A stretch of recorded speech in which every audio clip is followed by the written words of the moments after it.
Shalom, friends. Welcome to another Shear in Mesillat Yesharim, The Path of the Just, written by the Ramchal, Rav Moshe Chaim Lutato, and I'm Eliyahu Shear from Chesed Ve'emet, my site, www.lovingkindness.co.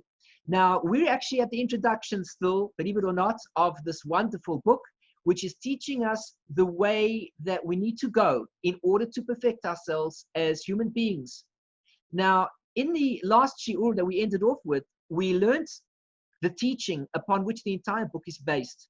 And this is a teaching that comes from Rabbi Pinchas ben Yair, who we said was the father-in-law, according to most opinions, of Rabbi Shimon bar Yochai. And he teaches us that this is the rule. Anybody who goes in this path will be successful in growing and reaching very high levels in mastering what it means to grow as a human being and becoming a great person, really a refined person in every sense of the word.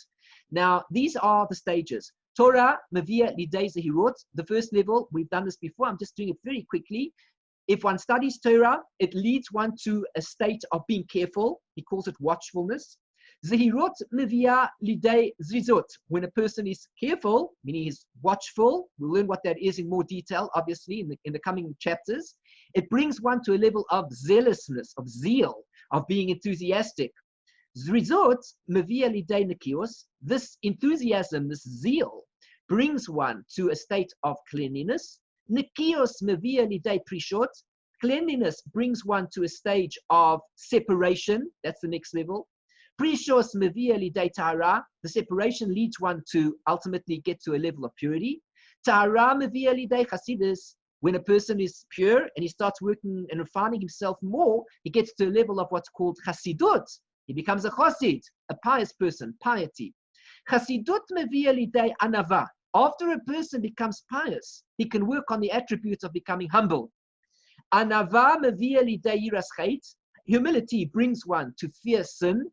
I always say over here, we learn in all these books how important it is to fear sin.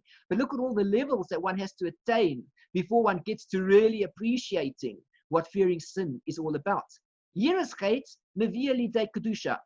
Once one has mastered this idea of fearing sin, one can elevate oneself to the next stage, which is the level of holiness. Finally, a person can become Kadosh. We thought it was so simple. Look where Kedusha is on the steps, on the levels that we're going through. Kedusha mevia lidei ruach hakodesh. Holiness. Once a person has got to become a holy person, he can get to the level of ruach hakodesh, divine inspiration, a tremendously high level. As part of this, as we learn within all the books that we've been studying together with my Talmidim and live while we're doing these shiurim over here in the different aspects, whether it was in Tanya, whether it was in the Shar HaGigulim, whether it's in the other books, we see that a person elevates himself and he moves from a low level, which is called nefesh of his soul. He moves to a level of ruach. When he perfects himself, he gets to this higher level, which is granted to him, where he gets a spirit that enters into him, a higher level of his soul. And ultimately, this brings him to this level of ruach HaKodesh, of the holy, divine spirit that enters into him. And Ruach HaKodesh, this divine inspiration, once he's got to that stage, he can perfect himself to such a level that it's Mevia Lidei Techiyas HaMeisim. He can even resurrect the dead. And indeed, we know of such people who did do that in the times of Tanakh. At least one story is mentioned in the Gemara that speaks about Techiyas HaMeisim. And then we find one or two odd stories throughout history where there were stories told about people who had resurrected the dead. Whether they're true or they're not true, I can't confirm it. But anyway, this is a level that a person could theoretically attain if he works through these steps according to Rabbi Pinchas ben Yair. And he was an exceptional person. Not only was he an exceptional person, but he had an exceptional donkey. As we say that if the latter sages were to be considered like men, then we would be considered like donkeys and not like the donkey of Pinchas ben Yair. In other words, we wouldn't even be considered as great as the donkey of Rabbi Pinchas ben Yair, and that just shows us how great these people really were. Now we continue. Vehine, behold, af alpi habraisa hazos, according to this teaching that's brought in the Gemara, iskamti lechaber chiburi ze I decided, I thought about it, and I said, I'm going to compile this particular work. Lelamed la'atzmi, notice the humble expression that the Ramchal makes use of here. To teach myself, ulahaskir la'acherim, and to remind others. Remember the words that the Ramchal said at the beginning of this book? I come, when I write this book, not to tell you new things. I come to share things that everybody already knows, and all I'm doing is reminding people. Everybody knows what it means really to be a good person. We need to be reminded every now and again. So he says to us, I'm coming, for the first thing, to teach myself. This is a great Musa lesson in itself.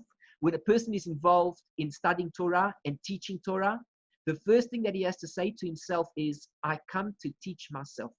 Here I am, let's say, in this example, and I'm giving a shiur. And I think to myself, I'm giving a shiur. The Ramchal says, you're not giving a shiur. What you're really doing is an exercise in teaching yourself and allowing other people to take a part in reminding them what it is that they should be learning themselves also, or things that they already know. Very beautiful words, very powerful words. Let's remind ourselves that in any Torah that we study, or whatever it is not that we're coming to give over things to people who don't know what's going on, but rather we're coming to teach ourselves. Even when we're teaching others, we're coming to teach ourselves. And to remind others, the conditions of service, hashlema, complete service, lemadre gosehim, for their levels. I'm going to mention some levels over here, he tells us, and everybody's going to know exactly how to lift themselves up to these higher stages. And I'm going to explain in every one of them, inyanav v'chalakav or pratav, or in its matters, in its sections, in its details, haderech liknot oisoi, the way in which to acquire this particular level that we're speaking about, whether it was humility or chassidus, or it was ruach hakodesh, whatever it is, he's going to teach us how to acquire these levels. Umahem mafsidav, and he's going to tell us also what are the things that detract. So there are two parts. One, I need to know what to do to acquire the level, and two, I need to know what to refrain from doing that will cause me to stumble, so that I can therefore not acquire that level. And therefore the way in which to be guarded from those detracting factors. And I will read in it for myself and for anybody who wants to find within it nachas. You feel nice about it, nachas. Leman nilmad liria, in order that we will study to fear is Hashem Elokeinu, to fear Hashem our God. V'lo tishkach mimenu, or lo tishakeach mimenu, and that we shouldn't forget about God. Chovateinu lefanav, of our obligation towards Him. Let us not forget. The whole purpose of this book is to know what is our obligation towards God, and we shouldn't forget this obligation. We have to remind ourselves every day of the obligation that's ahead of us. Let's give an example. Imagine a person, an elderly person, who is required to take certain medication every day. So what happens is, often what one gets into is a state whereby there are like 5 pills or 10 pills, whatever it may be, that this person has to take. One is for a heart condition, another is for high blood pressure, another one is for heartburn. As we get older, we need to take all of these different medications. Some of them are for life. If we don't take them, it can result in drastic consequences. So we say to the person, look here, we're not going to say that there is something wrong with you, but sometimes it happens, we forget. We're getting older, we might forget certain things. Did I take it? Didn't I take it? The whole day goes by. This is life-saving. So what do? We get ourselves a box. You can pick it up at the pharmacy or perhaps at the local supermarket, and it has the dates on it, Monday, or the days, Monday, Sunday, Monday, Tuesday, Wednesday, etc. And it's got little openings in each section. And you, at the beginning of the week, before the week begins, you have to put all the pills into the box. And then when it comes to Sunday, all you have to do is open up the Sunday box, and you'll see those are the pills you need to take. And then if you forget and it's Sunday afternoon and you wonder, did I take the pills or not? No problem. You go back to the box. You open it up. Oh, I took the pills. And then when it comes to Monday, all you have to remember is pills. That's all you got to remember. Pills. Once you remember pills, you go to the box, you open up Monday. Oh, the pills are still there. I need to take my pills. You need the reminder all the time. Every single day when we wake up, we need the reminder.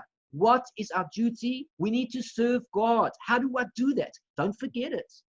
That's what the Ramchal is telling us. Every day we wake up, remind, we need to do, remind, I'm not going to forget it.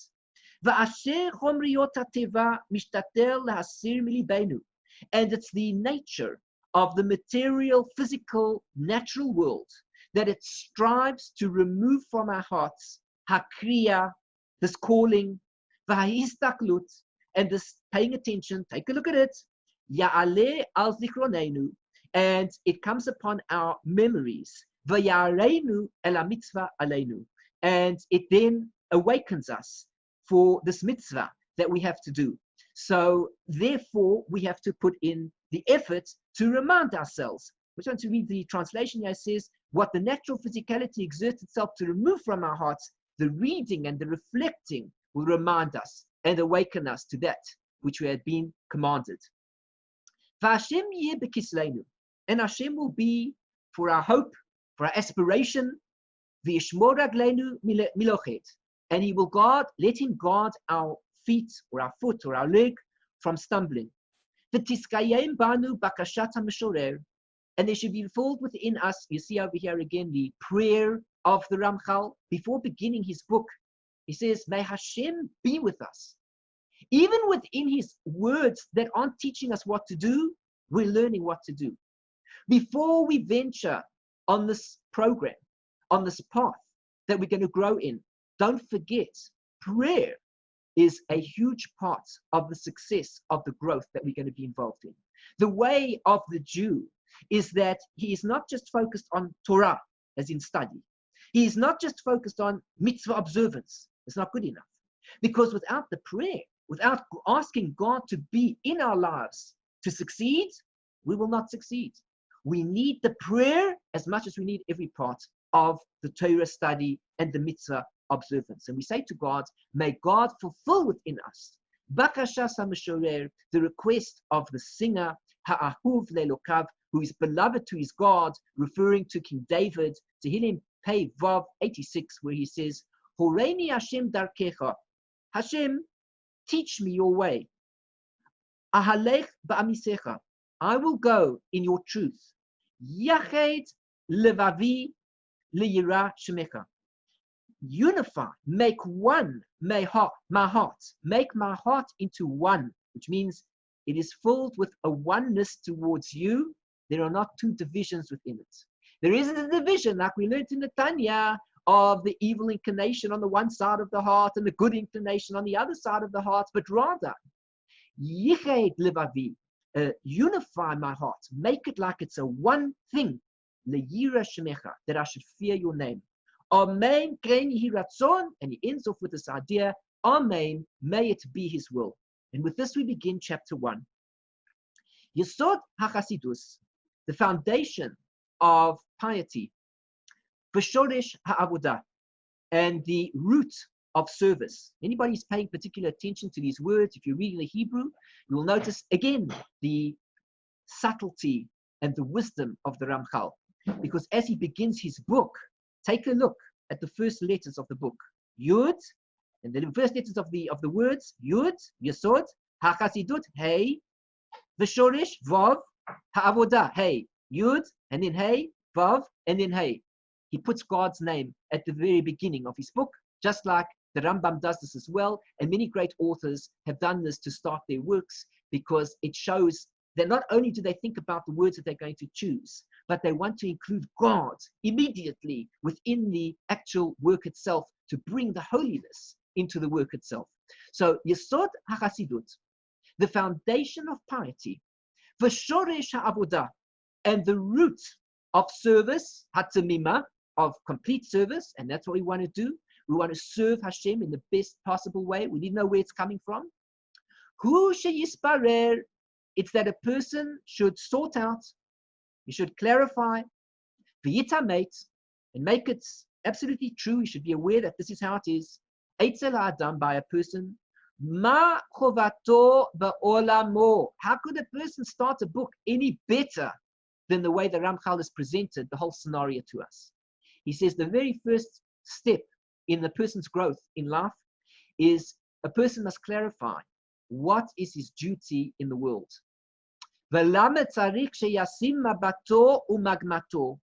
And to what purpose? What is the goal that a person has to put his look, he has to put his efforts in everything that he toils in all the days of his life. This is an amazing concept. I guess one could speak hours and hours on end about this idea. Let's just imagine for a second the difference between two types of people in this world. One type of person is a person who's born into the world and he gets very carried away with life. First he's crying, then he learns to speak, then he learns to walk, then he learns to speak.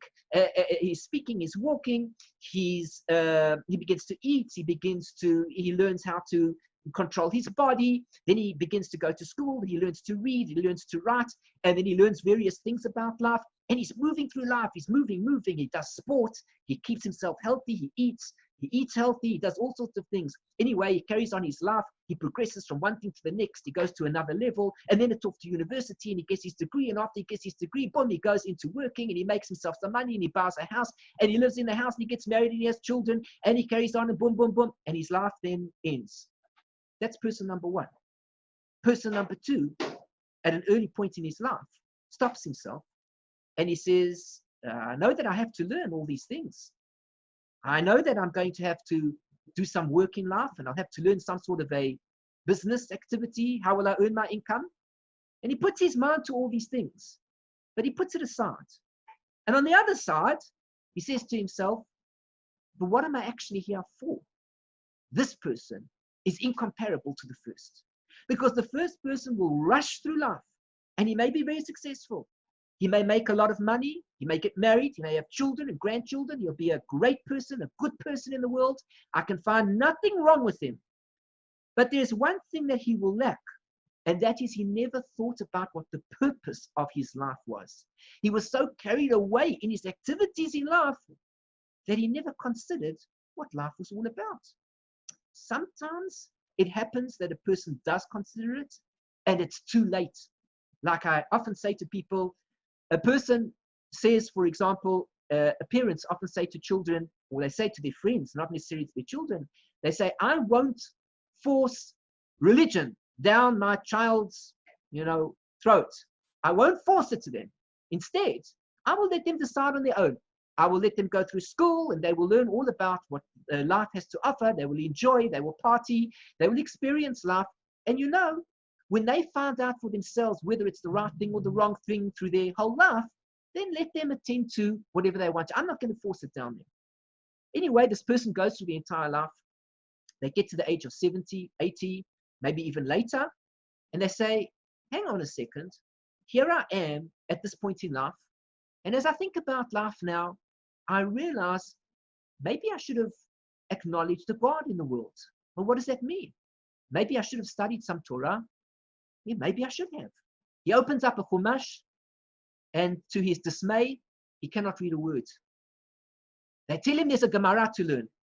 He opens up the Gemara, cannot learn. Doesn't see a word. He can't even read the writing. Or perhaps he can read the Hebrew, can't translate a word. Say, well, let's learn some halakha. Let's learn some Shulchan Aruch. Same thing. He opens up the Shulchan Aruch. Nothing.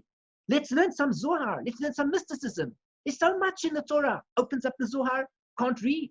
Perhaps he even understands some Hebrew, but he looks at the Aramaic, no clue what the Aramaic is. Fellow's lost. But he's at the end of his life.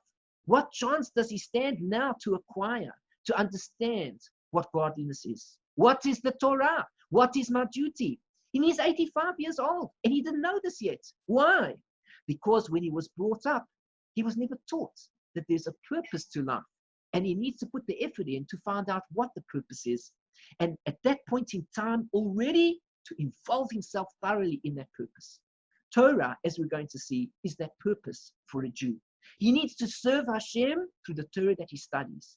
If he will only begin to study his halakha when he's 85 years old, he will not have much chance to fulfill the mitzvot. How sad. He didn't put tefillin on his whole life. All those days, all the months, all the years, he lost out on the mitzvah of tefillin. It's true, at the age of 85, he puts his tefillin on, and good for him. He makes a tremendous tikkun in the world. But for how many days of his life has he lost out on making that tikkun? Or for how many days of his life has he lost out on the idea of not hurting people with the language that he used and the lashon hara that he spoke? Simply because he never knew that it really was this mitzvah of not to speak badly about a person, or whatever it is. Two types of people.